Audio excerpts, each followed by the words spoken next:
Selon le calendrier grégorien des Blancs là-bas, nous sommes en 2024. Mais selon le calendrier africain, nous sommes en l'an 6260. Vous prenez ce qui vous convient.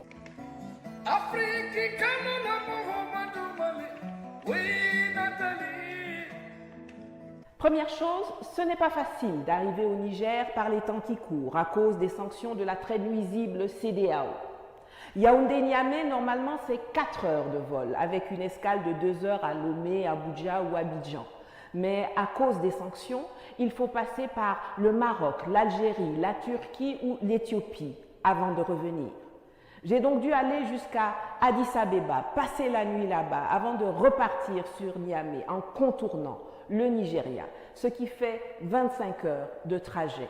Pareil au retour. Tout ça parce que des pantins à la tête de nos États ont décidé que faire plaisir à Macron était leur mission numéro 1 dans cette vie. Mais rien n'aurait pu m'empêcher d'aller témoigner ma solidarité aux populations et aux autorités nigériennes, quelques jours après que la conférence des chefs d'État de la CEDEAO a maintenu les sanctions iniques, inhumaines, indignes, mais surtout illégales contre le peuple du Niger.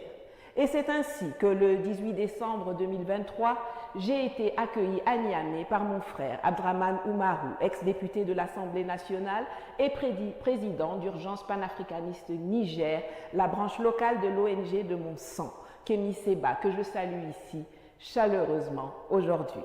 Aux côtés du leader panafricain nigérien, Abdraman Oumarou, président de la section du Niger de l'ONG Urgence panafricaniste, Nathalie Yab de ses pas, foule le sol nigérien pour la première fois. À la devanture de l'aéroport international Diori Hamani de Niamey, ses camarades panafricanistes nigériens étaient là pour lui réserver un accueil chaleureux. Ensuite, l'activiste influenceuse a exprimé sa joie d'être en terre nigérienne. C'est un immense plaisir d'être là. C'est ma première fois de fouler le sol du Niger. Et aujourd'hui, vous ne pouvez pas imaginer la joie que je ressens de pouvoir échanger avec vous. Vous féliciter, vous le peuple du Niger, les autorités du Niger pour la résilience dont vous avez fait preuve et continuez de faire preuve et le courage que vous avez montré. C'est un jour de joie pour moi, un jour de fête. Je sais qu'ici, aujourd'hui, normalement, c'est une fête nationale ou une fête d'indépendance, mais là, aujourd'hui, là, c'est ma fête à moi ici. Là. Avec un objectif clair de son séjour. C'est d'abord d'échanger avec les populations, c'est de venir féliciter et encourager ceux qui sont au combat, leur dire que s'il y a des gens dans les pays voisins et au sein d'organisations pilotées par l'étranger qui vous combattent, il faut que vous sachiez qu'il y a beaucoup plus de gens qui vous soutiennent, qui s'identifient à vous et qui vont vous soutenir de tout leur poids pour qu'ensemble on aille vers l'émancipation, la souveraineté et la liberté. Et un message aussi limpide que clairvoyant de ce combat du Niger pour son indépendance totale qui ne sera pas un long fleuve tranquille. C'est un combat de très longue haleine quand même. Il ne faut pas se leurrer, il ne faut pas penser que ça va être facile, que le plus gros est derrière. Le plus gros est encore devant nous. Ceux qui ont des visées sur votre pays, sur le Niger, sur votre sol, sur votre sous-sol, ne sont pas au repos, ils n'ont pas abandonné.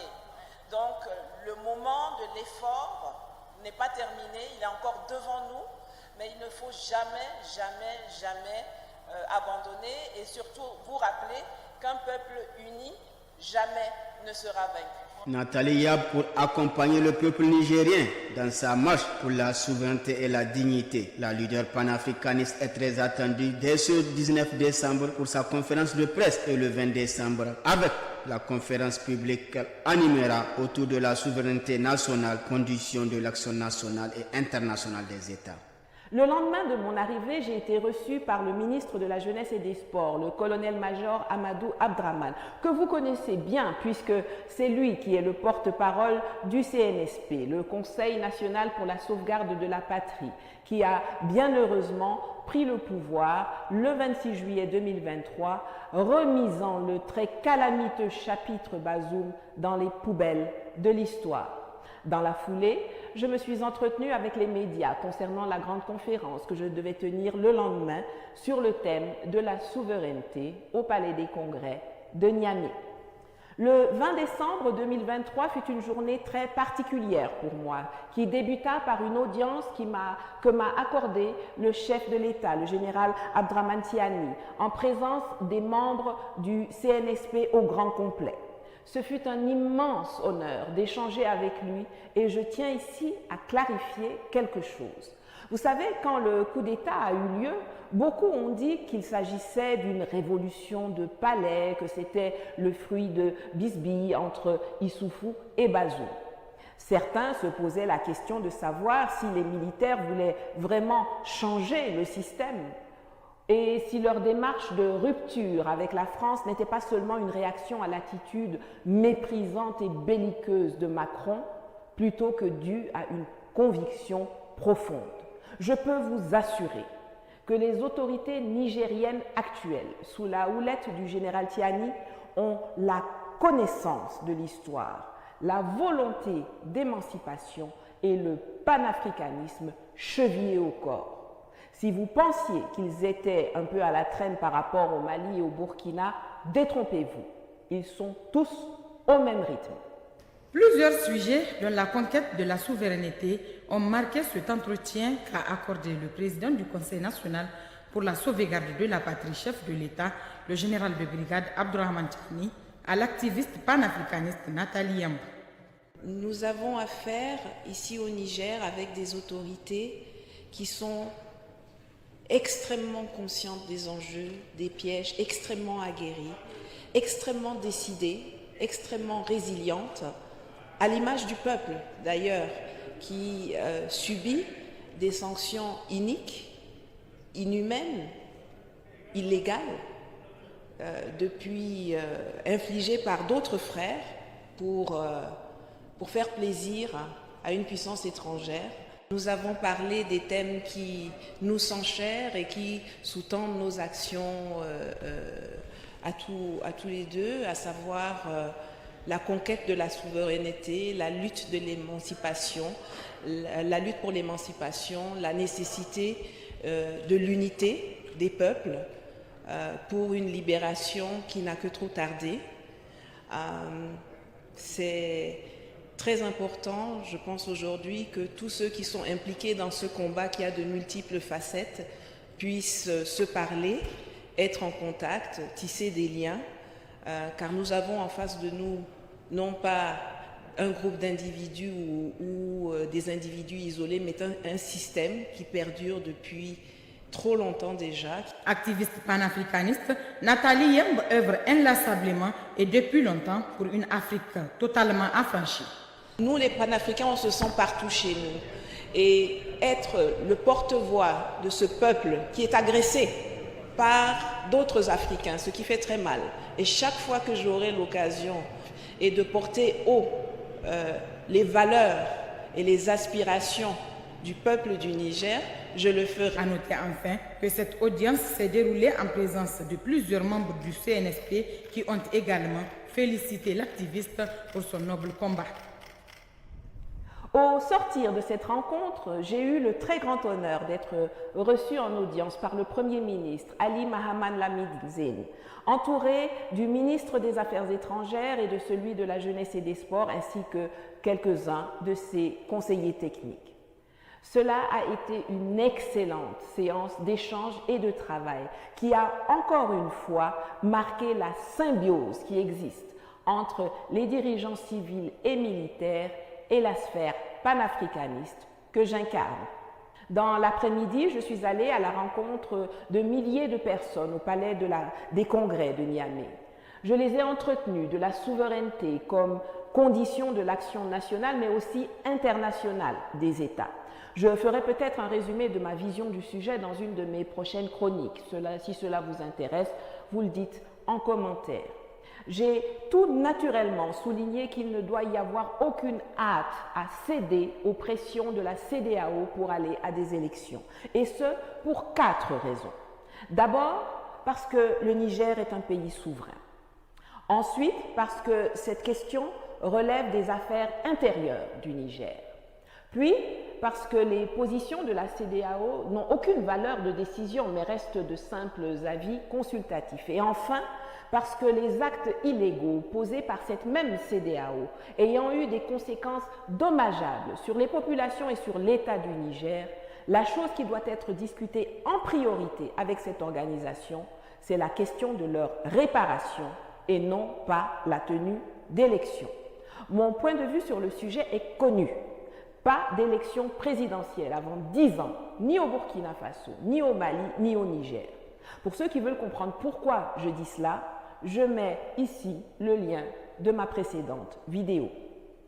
Cette conférence publique initiée par Urgence panafricaniste Niger, dirigée par Abdrahmane Oumarou, a pour objectif de galvaniser la jeunesse africaine qui vit un tournant décisif de son histoire. Quel autre choix comme invité que Nathalie Yamb, activiste panafricaniste, femme politique, influenceuse, blogueuse, très engagée dans les bonnes causes africaines. Sa présence au Niger témoigne que le pays est en marche vers sa pleine souveraineté sous la houlette des autorités de transition. La dame de Sochi, désormais dame de Niamey, salue la résilience du peuple nigérien qui est désormais une source d'inspiration. L'Alliance des États du Sahel, en ce qui me concerne, et je suis loin d'être la seule à penser cela, est le projet géostratégique le plus important du XXIe siècle pour l'Afrique tout entière. Quelqu'un le disait tout à l'heure, il est vital, je dis bien vital, que les acquis qui ont été obtenus jusqu'ici au prix d'immenses sacrifices et ceux très nombreux qui restent encore à conquérir puissent être sécurisés sur le long terme. Et c'est pour cela que j'appelle les autorités du Niger et des républiques sœurs du Mali et du Burkina à ne pas céder aux pressions de qui que ce soit en ce qui concerne l'organisation d'élections. La mission de l'État, c'est de satisfaire les demandes de la population. Sécurité, santé, emploi, prospérité. Les élections ne sont qu'un moyen pour désigner quelques-uns des agents chargés de mettre en œuvre cette mission. Ne tombons pas dans le piège qui consiste à faire des moyens l'objectif final et de reléguer la mission au second plan. S'il vous faut 10 ans pour remplir ces objectifs, prenez les 10 ans, on vous tient. Ne soyez complètement décomplexés. C'est trop crucial ce que vous êtes en train de faire pour qu'on puisse prendre le risque de laisser quelqu'un venir pour nous ramener encore en arrière. Ce n'est pas seulement les messieurs qui sont ici en uniforme qui ont leur rôle à jouer dans l'action de la souveraineté. Chacun d'entre nous ici doit s'en approprier les impératifs et les intégrer dans son quotidien. Au cours de cette conférence, les membres du comité des experts qui ont conçu le nouvel hymne national ont été décorés. Le travail avait été entamé sous l'ancienne administration, mais ce n'est pas un hasard si c'est avec les autorités de la transition actuelle que le nouvel hymne a été joué de façon officielle pour la première fois. Les dieux et les ancêtres veillent et n'auront pas permis que l'honneur de la patrie soit joué sous un régime qui s'est caractérisé par le déshonneur et la soumission à la France. Et j'ai eu la surprise et la fierté de découvrir qu'un décret du chef de l'État m'élevait également au grade de chevalière de l'Ordre des Palmes académiques du Niger, et ce, pour mon travail en faveur de l'émancipation de l'Afrique. Et je dois avouer que j'en ai été immensément touchée, car cela fait quand même plus de 25 ans que je suis dans ce combat qui porte enfin ses fruits. Grand merci donc au général Tiani, au CNSP, au gouvernement, au grand chancelier et au peuple du Niger pour ce geste important qui m'honore et avec moi mes camarades de lutte. La salle du Palais des Congrès était pleine à craquer. Il y a eu plusieurs centaines de personnes qui n'ont pas pu y entrer. Je me suis donc rendue à la place AB de l'université de Niamey le lendemain pour échanger avec les étudiants. Ce fut là aussi un moment intense. La dame de Sochi, la panafricaniste Nathalie Yamb, dans le temple des échanges, du savoir et des idéologies notamment panafricaines. L'accueil ne pouvait être grandiose et survolté de la part des étudiants de l'université de Niamey sur la mythique place Amadou Boubacar. Une place envahie par une foule d'étudiants venus l'adouber et lui témoigner la reconnaissance du peuple nigérien dans sa lutte de libération et d'éveil des consciences. Nathalie Yam, sans langue de bois, a encore expliqué aux étudiants la nécessité et le devoir de mener ce noble combat de la dignité, de la souveraineté et de l'indépendance totale. Les mécanismes qui font qu'aujourd'hui, au lieu que le Niger soit parmi les premières puissances économiques africaines, il est partout dénigré comme étant l'un des pays les plus pauvres d'Afrique. Ces mécanismes existent encore et il faut qu'on s'attelle à les déconstruire et à reconstruire le Niger différemment. Et vous avez un rôle crucial à jouer dans cette reconstruction. Vous avez la chance d'être ici à l'université. Vous avez la chance d'apprendre, de pouvoir discuter, de construire un esprit critique. Parce que tout ce qu'on vous apprend là, ce n'est pas nécessairement la vérité.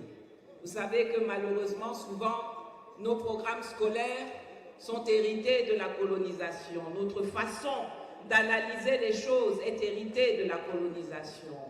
Donc ce que vous devez faire, et dans ces agoras, ces parlements, avec des leaders comme ceux-ci, c'est de débattre, de chercher, de réfléchir et d'aider à contribuer à construire un nouveau narratif et à reconstruire notre histoire. Avant de quitter, la place Abi, celle qui a été élevée au rang de chevalière de palme académique du Niger, a rappelé ceci aux étudiants.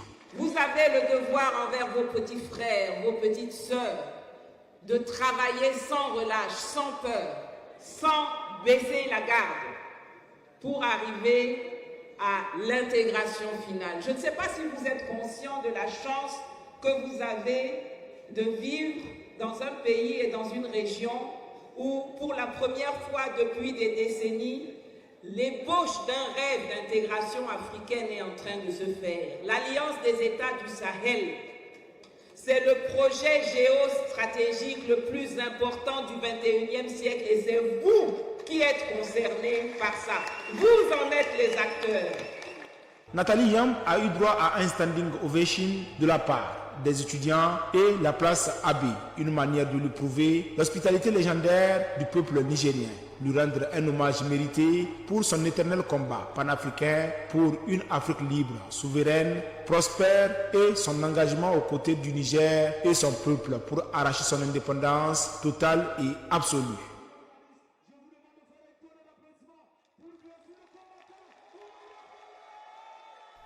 Le vendredi 22 décembre est entré dans l'histoire comme la date du départ des derniers soldats de l'armée d'occupation française du Niger.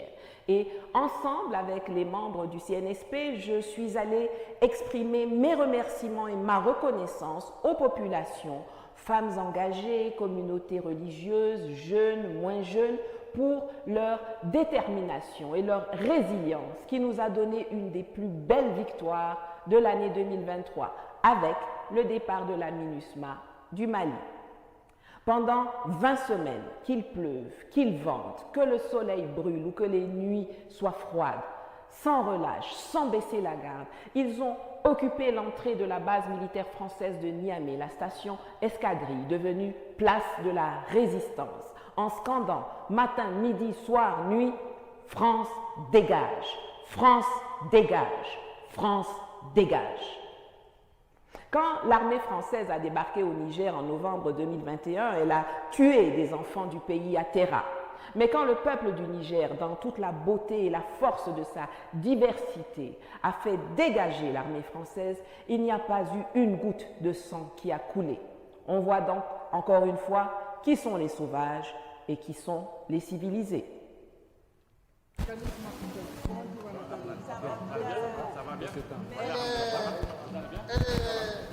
Petite taille mais grande en prestance.